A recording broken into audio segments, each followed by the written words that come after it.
Hey, what's up, my friends? Chad Calek here, continuing on with the top 10 list for the best of the best episodes of the In a Crowded Room podcast. Coming in at number 6 is episode number 40, in which I share with you the details as to how I nearly lost both my freedom and my life in Matamoros, Mexico, after I began asking locals one too many questions about the legend of Mark Kilroy, who was famously and gruesomely dismembered by a truly disturbing cult, which is rumored to this day to still exist in Matamoros. Having said that, enjoy episode number 40 of the In a Crowded Room podcast.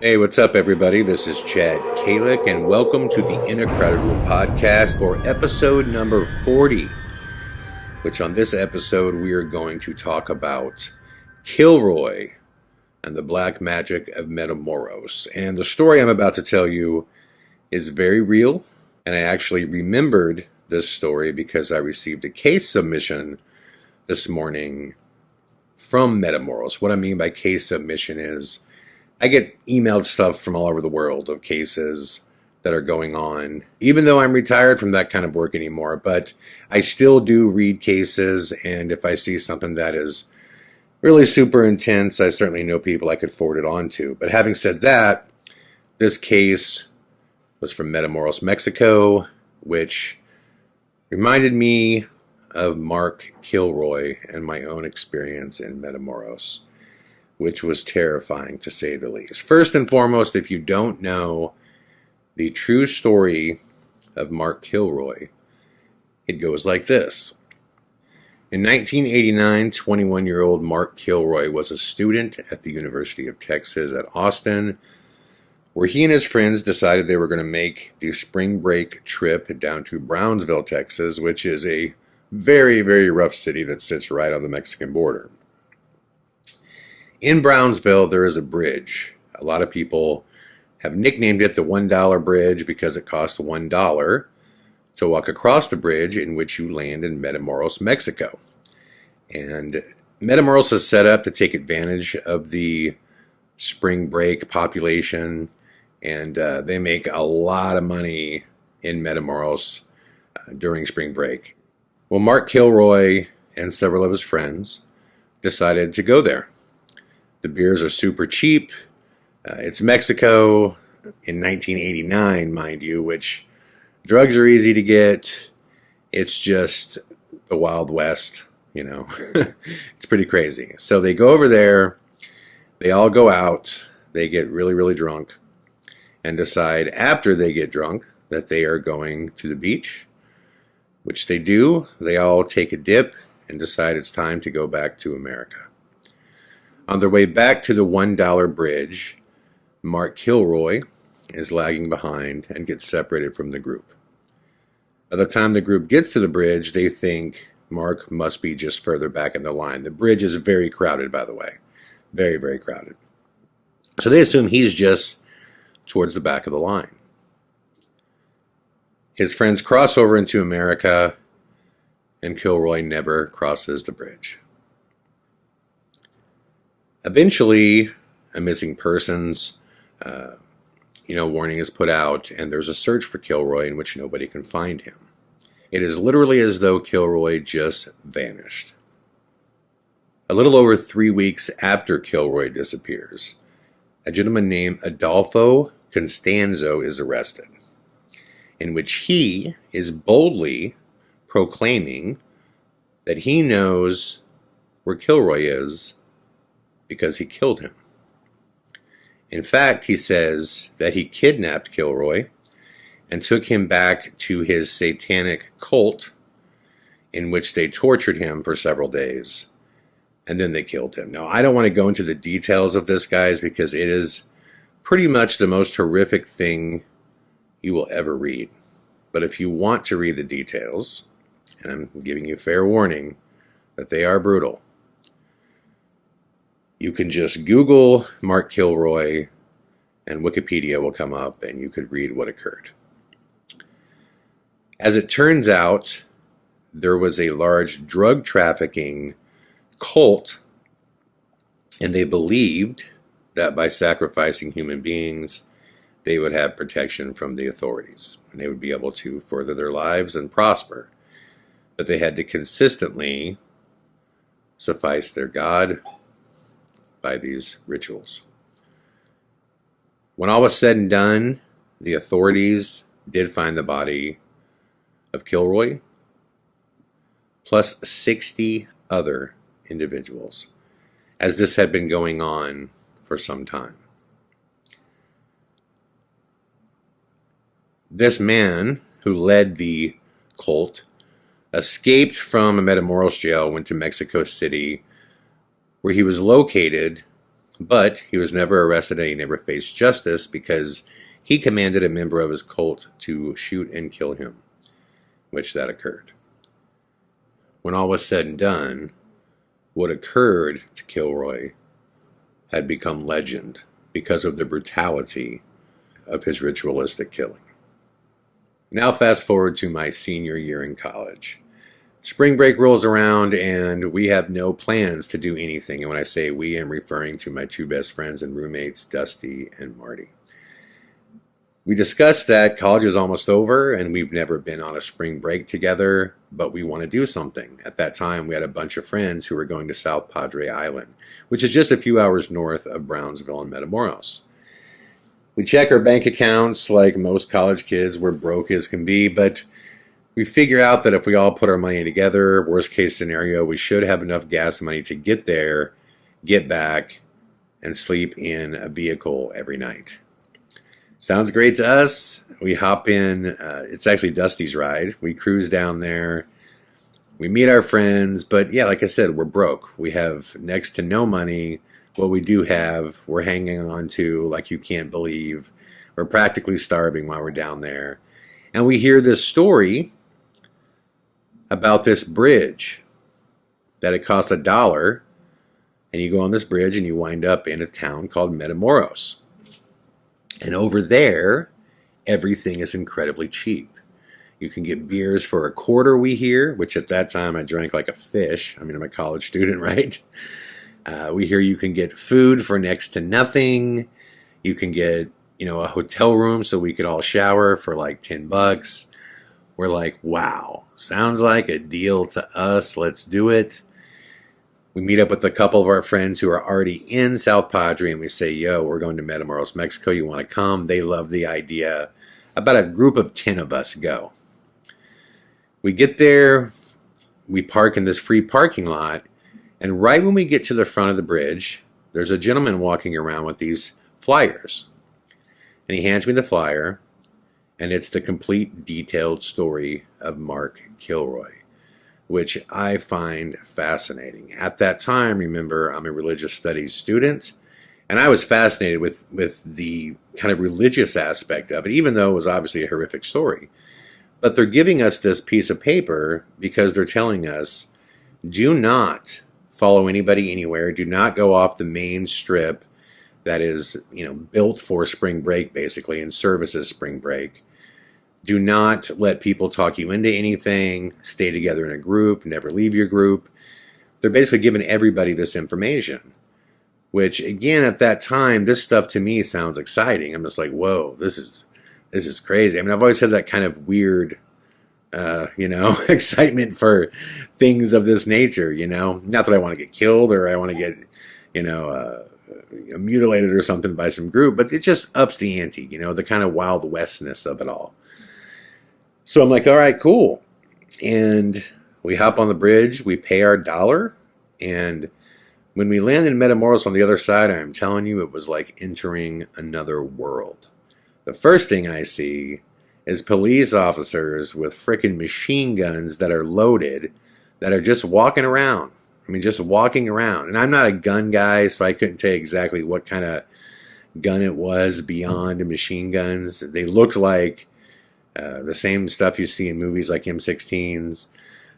It became very real very quickly that this is not a place that you want to get into trouble. Right away, this little girl comes up to me, and she's maybe 3 years old, and she's just adorable. But she's so dirty. You can tell she lives on the street. Her face is dirty. And she has a rose in one hand and Chiclets, the gum, Chiclets gum in the other hand. And she's holding it up and she's saying, please buy in English. And I'm like, I'm sorry, sweetheart, I don't want a rose, and I don't want Chiclets gum. I didn't know why they had Chiclets gum, but there was Chiclets gum fucking everywhere. There was Chiclets gum everywhere. But she was like, please buy, please buy. I mean, and she was just adorable, this little thing. And I was thinking the whole time, where's her parents? And I was looking around, I couldn't see her parents. I'm thinking, she can't be homeless at 3, can she? I mean, there's no way. And she's pulling on my hand. And I'm like, sweetie, I'm sorry, I don't want any gum or flour. And she's holding onto my hand like she just wants to walk with me.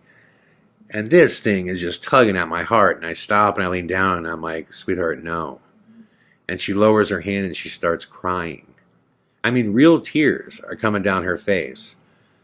So I say, you know what, sweetie, I'll take some gum. I'll take some gum, okay? And she holds the gum up. And I open my wallet, and at that time, all I had was 220s. And I'm thinking, oh my God, I still got to get home. I still got to eat for 3 days. I got $40 to my name. God. I can't just look at this girl crying and not help her. So I just gave her a 20. I'm like, here you go. You know, she snatches the dollar out of my hand, goes sprinting about 40 yards away, where next to this trash can in the shadows, her mom is sitting, and she hands her mom the money, and she beelines across the street to somebody else she sees and starts pulling the same racket. And I am just like, okay, a learning curve here, Chad.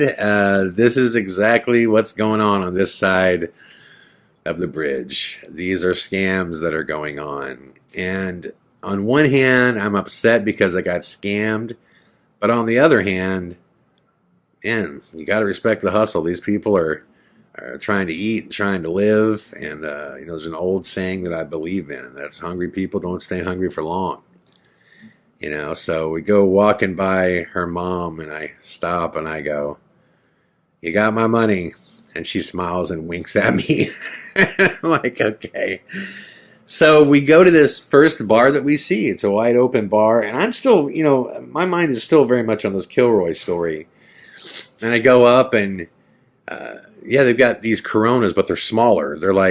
They're smaller beers. I don't know how else to say it, except they're like tiny. But they cost like a quarter. And I'm like, oh my God. So for the next couple hours, we proceed to just get hammered. I mean, completely hammered. And while I'm there, I go to the bathroom and I come out. I go outside just to get some fresh air and have a cigarette. And I'm buzzing so hard. I'm feeling amazing. And I start asking the security guard about the Kilroy story. And I'm just asking him, where did it happen? Where was he snatched? And, where did they find him? And he's telling me like all these details. And he finally stops and says, why are you so fascinated with this? And he speaks good English, really good English. And most of the Mexicans on that side of the border did speak really good English. And I think they kind of have to work with the U.S. crowd. And I said, well, I'm into religious studies. I'm fascinated with what this cult was, and the whole story just seems crazy to me. And he was like, well, be careful, man, because there's a lot of that going on around here. And I'm like, well, there's a lot of what going on around here? And he was like, a lot of different beliefs. And he goes, and you can find out as much as you want to know. And I remember that statement specifically, that you can find out as much as you want to know. And I didn't take it as a warning. I just took it as him telling me that it's rampant, So we talked a little bit more about it, and he was a really cool dude, and I shook his hand and said, thanks for talking to me. And I went back inside, found my group, and there's just, a raging party going on. So we continued for the next 3 or 4 hours and decided we're going to go to different bars and keep drinking.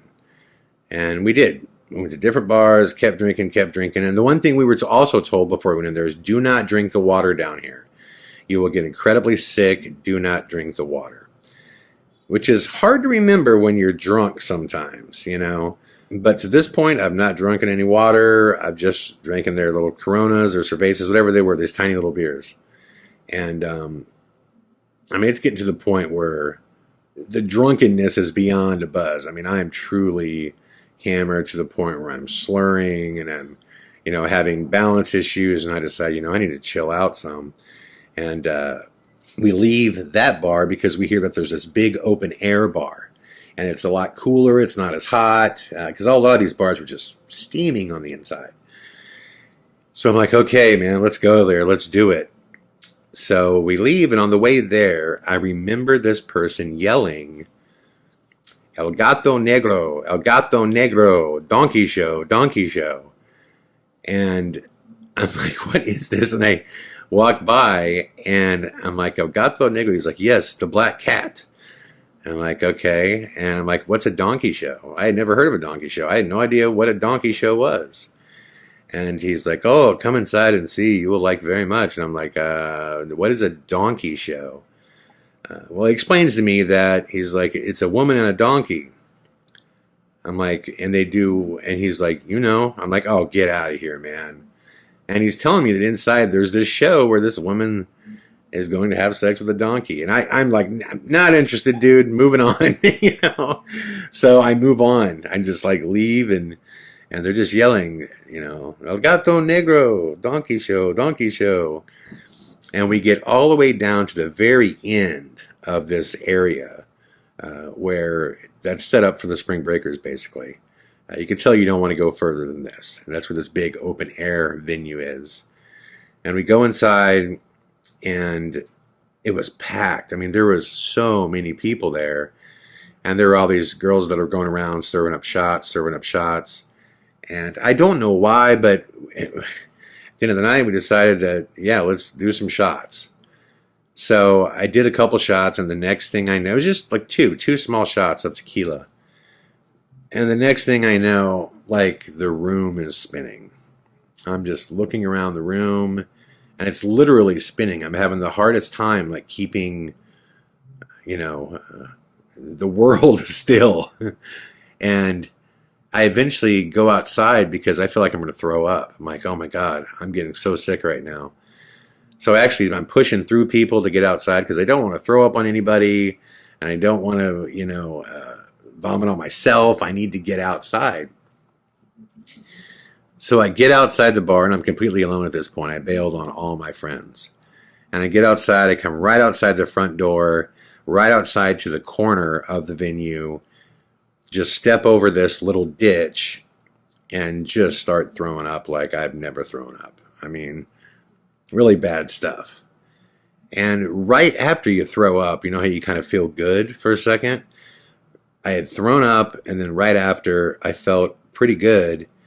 And I'm getting ready to cross this ditch to get back up onto the main road. And I hear, give me your hand, my friend. And I look up, and it's that security guard. And he's reaching down to help me across.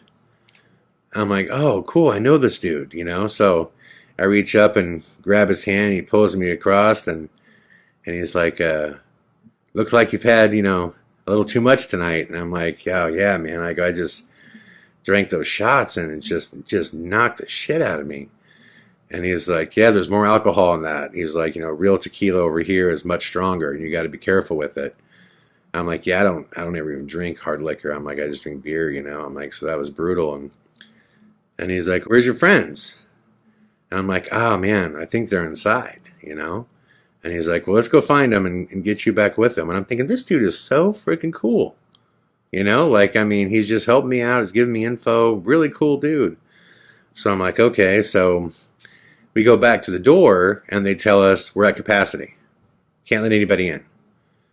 And I'm like, well, I was just in. I just came out to throw up. And they're like, well, you're out. I'm like, you're kidding me. I'm like, no, you're out. And he goes, well, that's okay, man. He was like, we can just, wait out here for him. And I'm like, well, what are you doing? He's like, oh, I just got off. No big deal. And I'm like, okay, so you just want to hang out here? And he goes, well, until you get your friends back. And I'm at that drunken state. I'm thinking, well, he's a security guard, so maybe he actually does care about people. And we did have a cool conversation. He was a cool guy. And yeah, so we just ended up hanging out outside the bar, and at some point he said, "So did you find out anything more about Kilroy?" I said, I talked a little bit about it, but no one was interested in talking about it, so I just kind of put it away. And he's like, "Oh, I understand, and we're just kind of walking a little bit around the area. We're not really going anywhere. We're just kind of shuffling, waiting for, my friends to come out." And he goes, "Well, the place where they first held him was right down the street here." I'm like, "You're kidding me." And he goes, "Oh, yeah, you could see it from the street." I go, "Where? Show me where." And he's like, "Oh, it's just right down here, So we start walking, and as we're walking, I get sick again. And I'm like, "Oh, God, hold on a second." And I throw up again. And I'm like, "Oh, God." I'm like, "I am just so sick, man. I am so sick." And he goes, "You got to get water in you. You got to get some water in you, or else you're going to get really sick." And I'm not even thinking about it. And he goes, "Here." And he hands me a lemonade. There's lemonade with ice in it. And there was a lemonade stand right next to us. So I guess when I was throwing up, he bought this small lemonade or got it somehow. And I didn't even think about it, but water sounded so good at that time after throwing up, having that taste in your mouth, or lemonade, whatever. So I just guzzled it. And then right after, I was like, "Oh, dude, wait a minute." I'm like, "That's lemonade. That's water, man. That's going to make me sick as hell." And he goes, "Don't worry about it. No, it's different." He was like, "That lemonade's made with fresh water. You're fine." I'm like, "Are you sure?" And he's like, "Yeah." He goes, "I'm sure." I'm like, "Oh, okay." So we just keep walking, and he's like, "Yeah, we're almost there." We're still on the main strip, and we keep walking. He's like, "Yeah, we're almost there still." And we're getting a ways away from the area. And right as I'm about ready to go, "Dude, what is going on?" He says, "Okay, here it is. It's right down there." And he points down this side alley, and in the shadows, you can barely kind of see this small building. And he goes, "It's right there." And I'm like, "Where?" And he goes, "There." And I go, I can't make it out." And he goes, "Well, come on, we can go up to it. No one's there. It's an empty, abandoned building now." And I'm like, okay, well, I do want to get a little bit closer. So I start walking down this alley, and I'm not even really, thinking too much of kind of what's going on. And then I get a little bit closer, and I could see a little bit more of the building. And I finally stop, and I go, "Okay, that's good." And he goes, "You want to see inside of it? I know the room they held him too." He goes, "I was actually working on the case. I was part of the team that found him." And for whatever reason, that question hit me. This is fucked up. This dude's trying to get me in this room. So I look at him, and I'm standing in the middle of this alley, completely off the grid. And I look at him, and I go, "No, I'm good." And he's like, "Are you sure?" And I'm like, "Yeah, I'm good."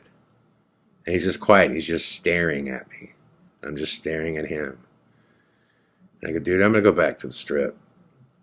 And he's like, "You sure?" And I'm like, "Yeah." And he goes, "You okay?" I go, "Yeah." And it's quiet, and he's staring at me. And he looks back at me, and he says, "You want to know more about this case?" And I just took off sprinting as fast as I could back to the street, the main strip.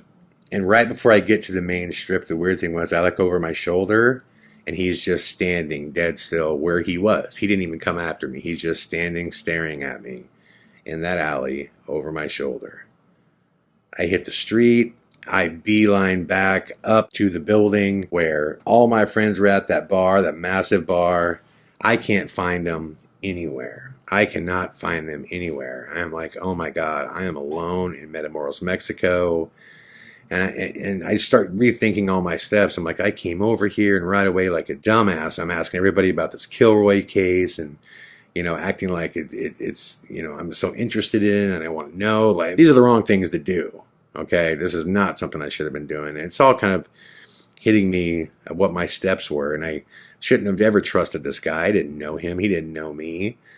And I'm like, this is so freaky, so freaky. So I can't find my guys anywhere. So I'm like walking back, and all of a sudden I hear El Gato de Negro, Donkey Show. And I'm like, oh, geez, this place again. And as I go walking by there, a couple of my friends come walking out of there. I'm like, what the hell? Like, dude, I'm like, I have been looking for you guys. And they're like, you do not want to know what we just saw. I'm like, no, I don't. I'm like, well, how did you wind up here? And they said, dude, we followed you out.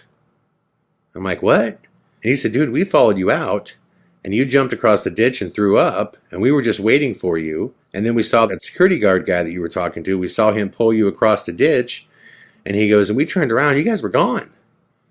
I'm like, gone?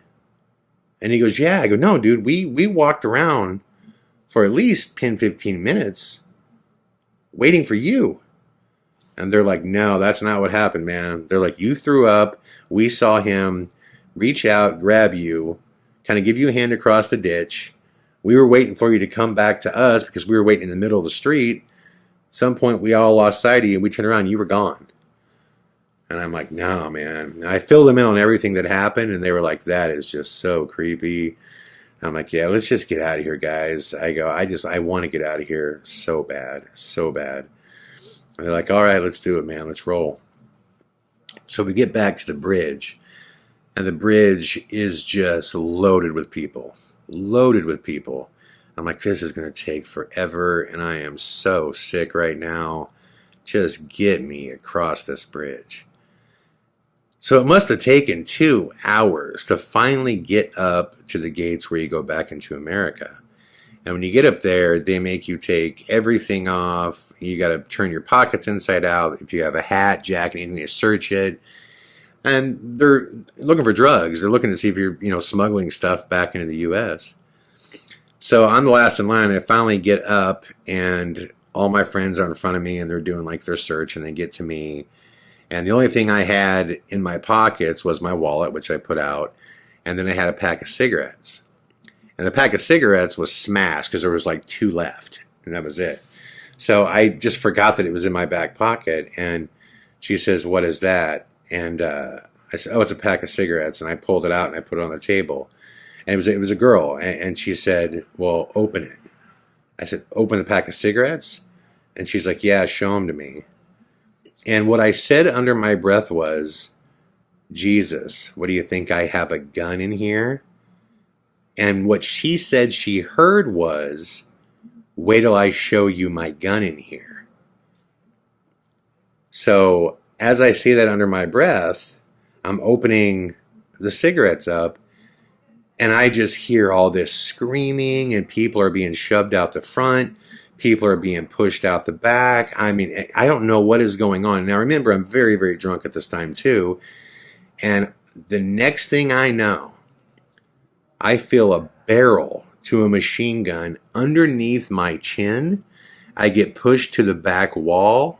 I'm turned around, pushed down on my knees. I have to hold my hands above my head. They're basically patting me completely down. Afterwards, they throw me in cuffs, and it's those like plastic cuffs that just cut off the circulation to your arms. And they're literally dragging me into a room. And I look over my shoulder and I see all my friends who are freaked out because they're like, what did he do? What is going on? They dragged me into this completely all-white room that has one small window where I could actually see into the American side. And all my friends are just waiting across the bridge. And I must have sat in there for a good 30, 40 minutes. And what I kept thinking is, God, guys, don't leave me. Don't leave me. Don't leave me. Because I'm on the Matamoros side still. These U.S., border rangers, whatever they were, they came in and they started going, where's the gun? And I said, guys, I don't have a gun. What are you talking about?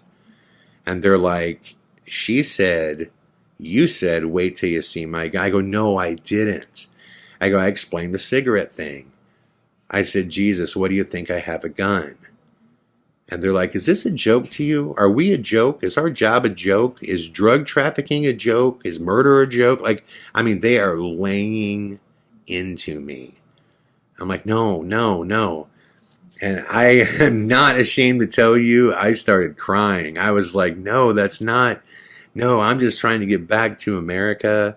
And they're going, do you know right now we could arrest you and turn you over to the Mexican authorities. You have not made it back to America yet. We can throw you in a Mexican jail right now. And what I'm thinking in my head is they're going to call that guy. They're going to call that guy, and that dude's going to come arrest me and put me in a Mexican jail, and then I'm the next Kilroy. I'm like, I am freaking out. So I am like literally like begging them. I'm going, guys, I beg you. I'm like, look through all my stuff. I have no drugs, no guns. You know this. I'm like, if I said something stupid, I am sorry. I am drunk. I'm a fool. I'm an idiot. But I'm not somebody that's smuggling drugs or guns or anything like that. I'm like, please just let me go. Please. I go, my friends are waiting out front there. And they're like, who are your friends? Who are your friends? And it just dawns on me that, oh my God, did I screw them now? Did I just point them out as my, quote, accomplices? And then I don't want to say it. It's like, who are your friends? Where are your friends? Point them out. I'm like, oh my God. So they stand me up and they walk me over to the window. And I'm like, that's them right there. They're just waiting to take us back to South Padre Island. So they leave. And they leave me in here in this cold room, handcuffed like crazy. They come back 20 minutes later. They ask me if they need to perform a cavity search. And I'm like, oh my God, no. I have nothing. I have nothing. I'm just drunk. I have nothing. I'm nobody. I'm nothing. I'm just some kid that said something stupid. That's it. They leave again, in which I make my way back over to the window, and I don't see any of my friends. I am like, oh my God. They arrested them or they left. Either way, this is my worst nightmare. I'm thinking I am going to Mexican jail right now with the security guard that tried to take me to the holding cell that Kilroy was in. It was terrible. I have never been that scared in my life. About 30 minutes after that, the female comes in that actually asked me for the cigarette pack. And she leans down and she's like, this isn't a joke. She goes, you don't know what we go through every day. You don't know what we deal with. Our life is on the line. We are put in danger every single day. She's like, we're going to let you go, but we don't want to ever see you here again. And I'm like, okay, please show me the door. I leave. I get across the bridge. All of my friends are waiting in their vehicles. They just got tired of standing, so they went and sat in their vehicles.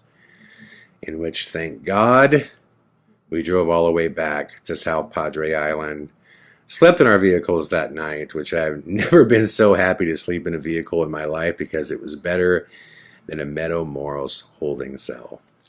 And what is my reason for telling you this story? It is because I sincerely believe in the tentacles of evil.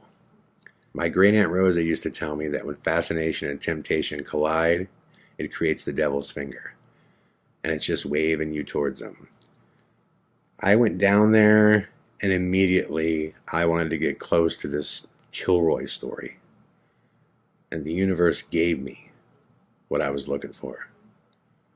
And as I was attempting to leave Matamoros, the tentacles of evil reached out, wrapped themselves around me, and tried to pull me back.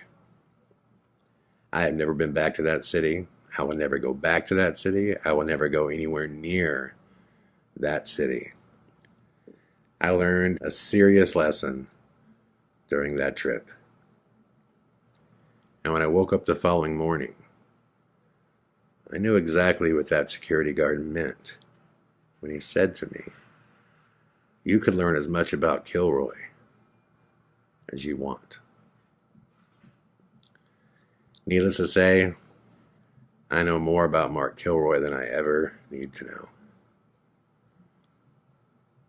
Thank you all for listening to episode number 40 of the In a Crowded Room podcast. I'll be back tomorrow with more. All the best.